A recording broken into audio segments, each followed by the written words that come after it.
I've noticed that playing no trump contracts is rather a Marmite topic. People love it or hate it, to the extent that I've seen some of our students avoid opening one no trump from a fear that they will then have to play that contract in no trumps. I hope this presentation might help you to overcome that fear and move on to enjoy playing no trump contracts.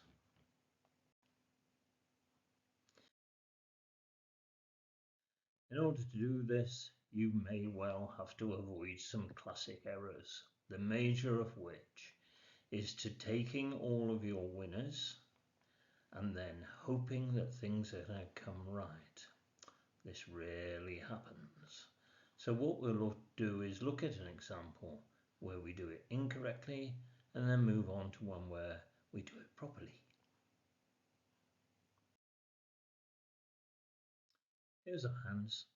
North is in 3 no trumps. North is at the top of the screen. Dummy is at the bottom. And remember, the opposition can really only see dummy's cards. East has chosen a lead of the 6 of hearts. An excellent lead. North-South bid 1 no trump, 3 no trumps. They didn't use Stamen. They made no attempt to find a major suit. So leading from a major suit would be a good option. And fourth from an honour, a splendid option. So East leads that fourth of an honour, and North declarer must now recognise East as a danger hand because they've got a long suit which they may exploit. So they must avoid either making a lead which ends in East's hand or finessing, ending in East's hand. When the 6 of hearts appears and they identify it as fourth from an honour, they must use the rule of 7 because they have to hold up. So how long to hold up?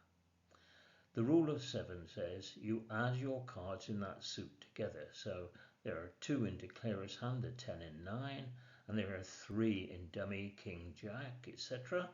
So you add them together. 3 plus 2 is 5. Deduct from 7. The answer is 2. You're going to hold up twice. Once the 6 of hearts is identified as fourth from an honour, then declarer can start to work out where some high cards are. For instance, they can see the king and jack in their hand, so East may hold the ace, the queen, or the ace and queen. So they can at least start to place some cards. So on this, they play the 6, they duck once, and the queen appears. West dutifully returns their partner's lead. What an excellent partner they are. And they take it with the ace, and we have now ducked twice.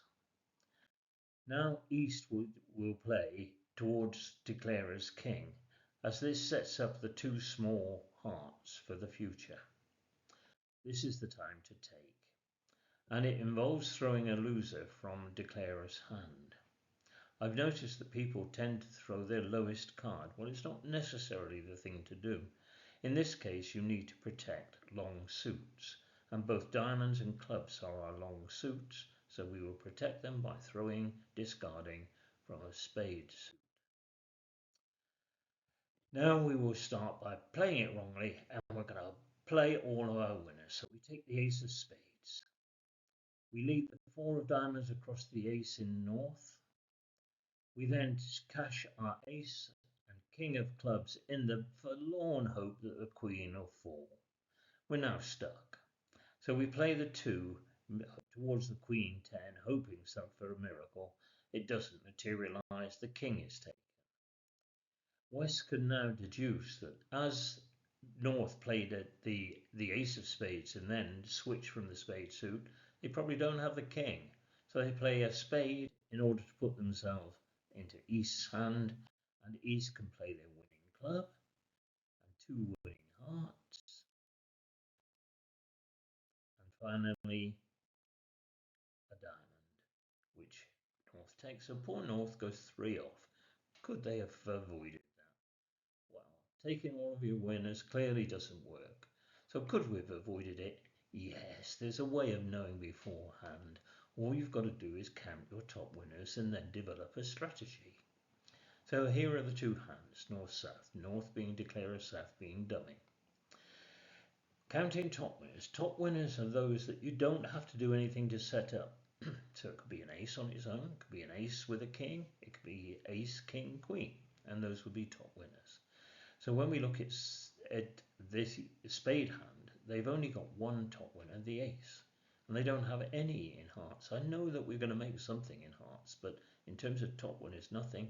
The same, and now we have got one in diamonds, and we've got two in clubs. So we add those together, and lo and behold, we've got 4 tricks, so we're 5 tricks short. How can we make more? This is where you must look for what I call suits of opportunity. They are relatively long suits, and a long suit is any suit that contains 7 or more cards between declarer and dummy. And we've got 2 of them. We've got diamonds and we've got clubs, each having 7 cards. We would need to finesse. In diamonds, we would finesse the queen, jack, 10 towards the ace, hoping that the king is sandwiched here. But with the clubs, we would play a low card towards the ace, king, jack, hoping to sandwich the queen. So our strategy then, we have determined, is that we're going to deplete their long suit by ducking the heart lead twice. We can finesse in diamonds and clubs. So should we finesse in clubs or play for the drop? Should we play the ace king hoping the queen's going to appear? Well, you may have heard the adage, 8 ever, 9 never. When trying to finesse for the queen, often it's right.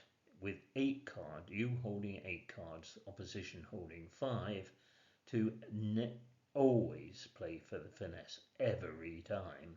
And if you hold 9 cards, opposition holds 4, then 9 never, you never try for the finesse. Now both finesses would end in the danger hand, but unfortunately there is no alternative. We've only the long suits to exploit, and so we must. So we're going to rejoin play at the 3rd trick with the king taken, and so the opposition have taken 2 heart tricks. We now play our queen and take with the ace because the king duly appeared. We now can play back and take the winners that we've established, the jack. Now declarer can play a small diamond, and this will force a decision by east-west on what to discard.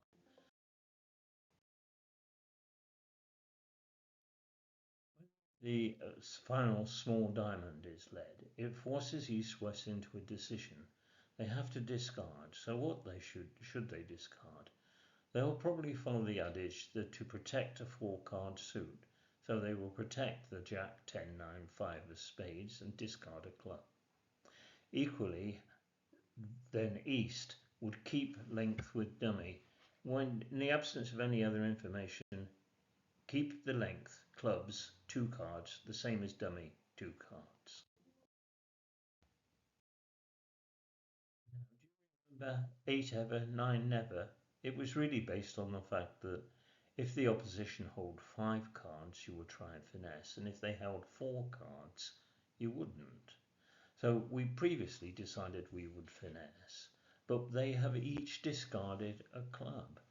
Now the opposition are holding 4, so we revert to trying for the drop. They now hold 4, we'll play for the drop. So we play the king, we play the ace. Now we play the ace and the queen drops for us, establishing our club suit for us, which we dutifully take. And that leaves us finally with the final card, the queen of spades led towards the ace, therefore making our contract plus a couple. So today you have seen when defense have to discard, you should protect a 4-card suit. You would signal, and then in the absence of anything else, you would keep length with dummy. As declarer, You use the rule of 7 to decide how many times you're going to duck, and you can use 8 ever, 9 never when deciding to finesse or play the queen for the drop. And that really means with 5 cards against you, you finesse. With 4 cards against you, you play for the drop. We've then seen declarer should analyse the lead. A low card would probably mean fourth from an honour.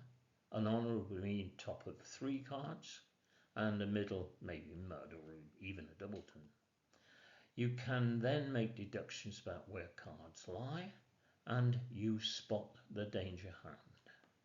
You then count your top winners, and if you have enough, just go for it. Take your winners and then try your risks. If you haven't got enough, you do it the other way around. You keep your winners and take your risks early. Hold on to the winners. You always look for long suits and try to establish them. Even if there are top cards missing, keep playing them until those top cards appear. And you can finesse a low towards high, but avoid finessing or leading that ends in the danger hand. Using these tactics, I've always enjoyed playing no trump contracts. I hope you do too.